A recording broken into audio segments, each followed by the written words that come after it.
இங்கே வந்து என்னை வாழ்த்த வந்திருக்கும் நண்பர்கள் உங்கள் அனைவருக்கும் மனமார்ந்த நன்றிகள். ரொம்ப thanks Ishari Ganesh sir, Ramesh sir, Dhananjayan sir. Dhananjayan சாரோட முயற்சியில் தான் அந்த ஃபங்க்ஷன் நடக்குது. ஆக்சுவலாக வழக்கமாக ஒவ்வொரு படம் ப்ரொடியூஸ் பண்ணும்போது ப்ரொடியூசர் தான் டென்ஷனில் இருப்பாங்க. நான் தான் இருக்கணும். ஆனால் இந்த படத்தை பொறுத்த வரைக்கும் முழு டென்ஷனையும் வந்து தனஞ்சயன் சார் கவர் பண்ணிக்கிட்டாரு. அங்கே தேட்டர் போட்டிங்களா, தேட்டர் விழுந்துருச்சா, ப்ரெஸ் மீட் வச்சிட்டிங்களா, ஆந்திரா போயிட்டீங்களா, தேட்டர் போயிட்டீங்களான்னு சொல்லிட்டு பின்னாடி இருந்து எந்த விதமான பலனும் இல்லாமல் சார், நான் நல்லா இருக்கணுன்ற ஒரே ஒரு காரணத்துக்காக மட்டுமே வந்து நீங்கள் இவ்வளோ பண்ணிட்டுருக்கீங்க சார். ரொம்ப நன்றி சார். இப்படி மனுஷன் நான் சம்பாதிச்சு ரொம்ப நான் பாக்கியப்பட்டிருக்கேன். ரொம்ப தேங்க்யூ சார், ரொம்ப நன்றி. இந்த படத்தை வந்து நிறைய மேடைகள் வெற்றி கொடுத்துருக்கேன், தோல்வி கொடுத்துருக்கேன், நிறைய பார்த்தாச்சு. அதில் வந்து இந்த படம் வந்து எனக்கு ரொம்ப ரொம்ப ஸ்பெஷலான படம். ஏன்னா இந்த படத்தில் வந்து 2 முக்கியமான நல்ல மனிதர்களை அறிமுகப்படுத்துகிறேன்றது தான் காரணம். ஒன்று வந்து முதல்ல லியோ ஜான் பால் டைரக்டர். எந்த ஒரு படமுமே பார்த்திங்கன்னா ஹீரோனால் ஓட போகிறதில்ல. கடவுளே வந்து ஹீரோ நடித்தா கூட டைரக்டரோட ரைட்டிங்கும் டைரக்ஷனும் ஸ்ட்ராங்காக இல்லைன்னு சொன்னால் ஒரு ஷோ கூட பிக்கப் ஆகாத படம். அதே வந்து யாருனாலுமே ஒரு குரங்கை வச்சு படம் இருக்கிறோம், கழுதியை வச்சு படம் இருக்கிறோம் அப்படின்னு சொன்னால் டைரக்டர் ரைட்டிங் ஸ்ட்ராங்காக இருந்தால் அந்த படம் பிளாக் பஸ்டர் ஆகும். அதுக்கு ராமநாதன் சார் பெரிய உதாரணம். அப்படி வந்து நான் எந்த படத்துக்கு ஓடினாலுமே அந்த படத்துக்கான முழு அங்கீகாரத்தையும் நான் டைரக்டர் தான் கொடுப்பேன். இது வரைக்கும் அப்போ நான் பண்ண அத்தனை படங்கள் அப்படி தான். அதில் வந்து ஒரு இந்த படம் ஓடினதுக்கு முழு முதற் காரணம், எல்லா காரணமுமே வந்து என் டைரக்டர் லியோ ஜான் பால் தான். அவரை வந்து நான் வேறு லெவலில் இருக்க வேண்டிய ஒரு எடிட்டர் இண்டஸ்ட்ரிக்குள்ளே. அளவுக்கு அதிகமான சின்சியாரிட்டி. ஆக்சுவலாக டைரக்டருக்கே கோவம் வரும் சம்டைம்ஸு. ஆனால் அவர் டைரக்டருக்காக தான் பேசிகிட்டு இருப்பார் லியோ. ஆனால் அதை ஒத்துக்கிறதுக்கும் புரிஞ்சுக்கிறதுக்கும் கொஞ்சம் டைம் ஆகும் எல்லாருக்குமே. பட் கெட்ட பேர் வேணாலும் பரவாயில்ல, நான் வந்து உண்மைக்கு பக்கம் நிற்பேன், நல்லது தான் சொல்லுவேன்ற மாதிரி பல விஷயங்கள் அவர் பிடிவாதமாக இருந்ததை பார்த்து தான் அந்த வாய்ப்பை நான் உங்களுக்கு கொடுத்தேன். ஆக்சுவலாக நானே சில சமயம் கோவப்பட்டிருக்கேன், என்ன லியோ அப்படின்னு கேட்டிருக்கேன்.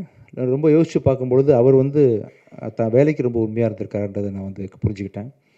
கண்டிப்பாக சொல்கிறேன் லியோ வச்சு நீங்கள் ஃப்யூச்சரில் யார் படம் எடுத்தாலுமே கண்டிப்பாக ஒரு ரொம்ப சின்சியராக யார் வந்து சொன்னாலும் அந்த படத்துக்கு உண்மையாக ரொம்ப இருப்பார். ஆஸ் எடிட்டராகவும் இருப்பார், ஆஸ் எ டைரக்டராகவும் இருப்பார் அப்படின்னு ரொம்ப பெருசாக நம்புகிறேன். ஸோ இது வரைக்கும் நீங்கள் பட்ட கஷ்டம்லாம் தீர்ந்து இதுக்கப்புறம் ஒரு பெரிய சக்ஸஸ்ஃபுல் பர்சனாக நீங்கள் லைஃப்பில் இருப்பீங்க. இவரை லான்ச் பண்ணுறது, ஒரு நல்ல மனுஷனை லான்ச் பண்ணுறது மூலமாக சந்தோஷப்படுறேன். அடுத்தது வந்து என்னோடய தங்கச்சியோட சன் அஜய். பிச்சைக்காரன் படத்தில், ரோமியோ படத்துலலாம் எனக்கு ஏடியா ஒர்க் பண்ணார். அஜய் லான்ச் பண்ணுற ஒரு படம், ஃபஸ்ட்டு படம் வந்து தப்பாகிடக்கூடாதுன்னு கொஞ்சம் ஒரு கவலையிலே இருந்தேன். அது இல்லை அப்படின்னு சொல்லிட்டு நீங்களாம் சப்போர்ட் பண்ணி இந்த படத்தை நல்ல ஒரு பேர் வாங்கி கொடுத்துருக்கீங்க. அப்போ அஜயை ஃபஸ்ட்டு படம் லான்ச் பண்ணுறதை தாண்டி இன்னொரு பெரிய சந்தோஷம் எனக்கு இருக்குது. அது வந்து எவ்வளோ கோடி கொடுத்தாலும் கிடைக்காத ஒரு சந்தோஷம். ஆக்சுவலாக எவ்வளோ கோடி கொடுத்தாலும், நான் இன்னும் எவ்வளோ படம் நடித்தாலும் சரி, இதுக்கு முன்னாடி நடிச்சிருந்தாலும் சரி, பிச்சைக்காரன் 1க்கு ஈக்குவலாக வந்து எந்த படமே இருக்க முடியாது. ஏன்னா 100 சாமிகள் இருந்தாலும் அம்மா உன்னை போல் ஆகிடுவான்ற மாதிரி அந்த ஒரு படத்தை எனக்கு வந்து பரிசாக கொடுத்த சசி சாரோட டைரக்ஷனில் அடுத்த அஜய் பண்ண போகிறது. அந்த படத்தை வந்து உருவாக்கி கொடுத்த ரமேஷ் பிள்ளை சார்.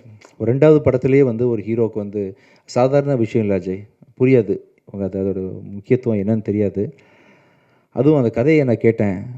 ரமேஷ் சார், நான் வந்து பிச்சைக்காரன் 1க்கு கதை கேட்டு முடிச்சுட்டு சார்கிட்ட பர்மிஷன் கேட்டேன். சார் கொஞ்சம் வெயிட் பண்ணுங்கள் சார், கொஞ்சம் அழுதுட்டு வந்துடுறேன், ரொம்ப முடியல. அதாவது கதையை கேட்கும்போது டிஸ்டர்ப் ஆகிடக்கூடாதுன்றதுக்காக அப்படியே ஹோல்டு பண்ணி வச்சுருந்தேன். அதே மாதிரி பல நாள் கழித்து சசி சாரோட டைரெக்ஷனில் இந்த படத்தில் வந்து எப்படி ஒரு மனுஷனால் சொல்லாமலே டைம்லேருந்து ஆரம்பிச்சு தனஞ்சயன் சார், ஐஸ்வரி சார் இந்த படத்தை நீங்கள் கண்டிப்பாக பார்க்கணும், இப்போ ஷூட்டிங் போக போகிறோம் நெக்ஸ்ட் மந்த்து, சொல்லாமலேருந்து ஒரு 20 வருஷமாக ஒரு மனுஷனால் எப்படி இவ்வளோ க்ரியேட்டிவாக இருக்க முடியும்னு சொல்லிட்டு அவ்வளோ, அதாவது இது வரைக்கும் யாருமே சொல்லாத ஒரு விஷயத்த வந்து யாருமே யோசிக்கலை. அந்த விஷயத்த நம்ம பல படங்கள் தமிழ் சினிமா பார்த்துருச்சு, யாருமே பார்க்காத ஒரு முக்கியமான ஒரு சொசைட்டிக்கு தேவையான ஒரு நல்ல கருத்தோட அந்த படத்தை வந்து சசி சார் இன்றைக்கும் ஷார்ப்பாக பண்ணியிருக்காரு. கேட்கும்போது அவ்வளோ காமெடி, அவ்வளோ emotional sequences plus with moral, அதாவது சொசைட்டிக்கு தேவையான விஷயங்கள்னு சொல்லிட்டு அப்படிப்பட்ட ஒரு படத்தில் வந்து அஜய் நெக்ஸ்ட்டு நான் நடிக்கிறதும், நான் சசி சார் கூட பணியாற்றுறதும், அதை ரமேஷ் பிள்ளை சார் இயக்குறதும், ஸோ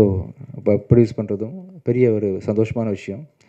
ஸோ ரொம்ப இது எல்லாத்துக்கும் சேர்த்து உங்களுக்கு நான் எப்படி தேங்க்ஸ் பண்ணுறதுன்னு தெரியல. ஒவ்வொரு தடவையும் நான் ஜாலி பண்ணிட்டு போயிடுறேன் ஃபங்க்ஷன் வந்தால். மனமார்ந்து சின்சியராக உங்கள் எல்லாருக்கும் வந்து அந்த சந்தோஷத்தையும் அந்த நன்றியையும் தெரிவிச்சுக்கணும் உங்களுக்கு அப்படின்றதுக்காக தான் இந்த சக்ஸஸ் மீட்டு. மிக்க நன்றி. ஸோ இதுக்கப்புறம் கூட நான் தயாரிக்கிற ஒவ்வொரு படத்துலையும் அடுத்ததாக வந்து சத்திய திருமகன் ரிலீஸ் ஆக போகுது. கூடி சீக்கிரம் அதுக்கான அறிவிப்புகள் ஐ திங்க் இன்னும் 5-6 டேஸில் அதோட ரிலீஸ் டேட் அனௌன்ஸ் பண்ணுறேன். படம் ரொம்ப நல்லா வந்திருக்குது. எனக்கு என்னமோ நல்லது நடந்துகிட்ருக்கு இந்த டைம்லலாம் தெரியல. நான் மிகப்பெரிய விசிறி அருண் பிரபு புருஷோத்தமன் டைரக்ஷனுக்கு அருவி படத்தை பார்த்து வால் படத்தை பார்த்து நான் இப்படி ஒரு டேரக்டர் நம்ம ஊரில் இருக்காருன்ற அளவுக்கு அவரை வந்து நான் சத்யஜித் ரே அளவுக்கு நான் மனசில் வச்சுருக்கிறேன் அருண் பிரபுவை. அவர் டைரெக்ஷனில் வந்து இந்த ப்ராஜெக்ட் ரொம்ப பயங்கரமாக வந்திருக்கு. பார்த்தவங்க எல்லோரும் சோஃபார் வந்து வேறு மாதிரி அதை அப்ரிஷியேட் பண்ணிட்டு போயிருக்கிறாங்க. இன்றைக்கி டேட்டில் நான் வந்து அந்த படத்தை வந்து விஜய் டிவி ஹாட்ஸ்டார் தான் டிஜிட்டல் வாங்கியிருக்கிறாங்க. ஹிந்தி ஆர்கேடின்னு ஒரு கம்பெனி வாங்கியிருக்கிறாங்க. முடிஞ்சிருச்சு. போஸ்ட் ப்ரொடக்ஷன் ஒர்க் போயிட்டுருக்கு. விரைவில் அறிவிப்பு வெளியே வரும். அந்த விஷயம் நல்லா வந்துட்டுருக்கு. அதை தொடர்ந்து அடுத்தது வந்து லாயர் படம் ரொம்ப நல்லா வந்துட்டுருக்குது. ரொம்ப சந்தோஷமாக இருக்கிறேன். உங்கள்கிட்ட அந்த சந்தோஷத்தை பகிர்ந்துக்கிறதுக்காக தான் சொல்லிட்டுருக்கிறேன். மிக்க நன்றி. ஸோ ஒரு திரைப்படம் லியோ ஜான் பாலோட க்ரியேட்டிவிட்டிக்கு வந்து உருவம் கொடுத்த இந்த படத்தில் பணிபுரிஞ்ச நீங்கள் சொன்ன மாதிரி ADs, cameraman, assistant directors, art directors, fight masters உங்கள் எல்லாருக்கும் மிக்க நன்றியை தெரிவிச்சுக்கிறேன். பிகிடா, தீப்ஷிகா அண்ட் கனிமொழி உங்கள் எல்லாருக்கும் மிகப்பெரிய நன்றிகள். ஸோ இந்த படத்தில் இன்னொரு முக்கியமான ஒரு தூணாக இருந்து செயல்பட்ட ஒரு மனிதர் வந்து இந்த ராஜீவ். எங்கள் படத்தோட கேமராமேனுக்கு வந்து ஆக்சுவலாக ஒருத்தன் பாதியில் வந்து உங்களுக்கு பூங்கொத்து கொடுத்துட்றேன் வாங்க ப்ளீஸ் மேலே. இந்த படத்தில் கேமராமேன் வந்து கொஞ்சம் நடுவில் கொஞ்சம் பாதி படம் போயிட்டு இருக்கும்போது இதாகிடுச்சு.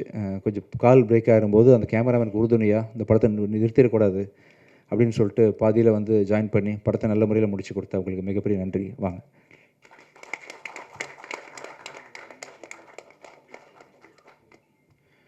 சார் ரொம்ப சந்தோஷம் சார். நீங்கள் கொடுத்த என்கரேஜ்மெண்ட் அது இல்லாமல் நான் இங்கே இல்லை. இன்னும் தைரியமாக இருக்கேன் நீங்கள் இருக்கீங்கன்ற நம்பிக்கையோட. Thank you sir. கூடிய சீக்கிரம் வந்து சக்தி திருமகன் ப்ரெஸ் மீட்டு அதோட ப்ரொமோஷனல் விஷயங்களில் இன்னும் நிறைய விஷயங்கள் ஷேர் பண்ணிக்கிறேன். ஐசரி கணேஷ் சார் மிக்க நன்றி சார். அதாவது எனக்கு தெரிஞ்சு ஒரே நேரத்தில் இத்தனை பெரிய படங்கள் நல்ல டேரக்டர்ஸோடு வந்து பண்ணது மாதிரி நான் கேள்விப்பட்டதே இல்லை சார். நான் பிறந்ததுலேருந்து இன்னைக்கு முதலித்த அறிவிப்பு பார்த்தேன் சார். நீங்கள் பண்ணி வச்சுருக்க லைனப்ஸு, டேரக்டர்ஸ் எல்லாமே என்ன நிறைவு தெரிஞ்சு இது வரைக்கும் யாரும் பண்ணதில்லை சார். சாய்ஸ் ஆஃப் டேரக்டர்ஸ் ரொம்ப ஸ்ட்ராங்காக இருக்குது. சாய்ஸ் ஆஃப் ஸ்கிரிப்ட் ரொம்ப ஸ்ட்ராங்காக இருக்குது. உங்கள் கனவு வந்து பெரிய லெவலில் ஜெயிக்கும் சார் ஷுவராக. ரொம்ப சந்தோஷமாக இருக்குது. ஒரு அருமையான ப்ரொடியூசர் வந்து தமிழுக்கு கிடச்சிருக்காங்க. இப்போது நல்ல படங்கள் ப்ரொடியூஸ் பண்ணுறதுக்கு மிகப்பெரிய வரவேற்பு கொடுத்து சாரோட கனவை பழிக்க வைக்கணும். நம்ம எல்லாம் சேர்ந்து பழிச்சா இன்னும் ஒரு அடுத்த 10-15 டேரக்டர்ஸ் நல்லா ஃப்யூச்சரில் நல்லா இருப்பாங்க. தமிழ் சினிமா நல்லாயிருக்கும். எப்படி வந்து அந்த அதர் இண்டஸ்ட்ரீஸில் வந்து மிகப்பெரிய பட்ஜெட் படம்லாம் பண்ணுறாங்களோ, பாகுபலி மாதிரி, RRR மாதிரி, அந்தளவுக்கு ஒரு நல்ல கண்டென்ட் கூட சார் கூட போகலாம். சார் கண்டிப்பாக ப்ரொடியூஸ் பண்ணுவாங்க. மிக்க நன்றி sir. Ramesh sir and Ishari sir 2 பேரும் வந்து இந்த நிகழ்ச்சியை சிறப்பிச்சதுக்கு ரொம்ப நன்றி. உங்களுக்கும் மிக்க நன்றி. ரொம்ப தேங்க்ஸ். தேங்க்யூ. கவிதா ரொம்ப தேங்க்ஸ். தேங்க்யூ.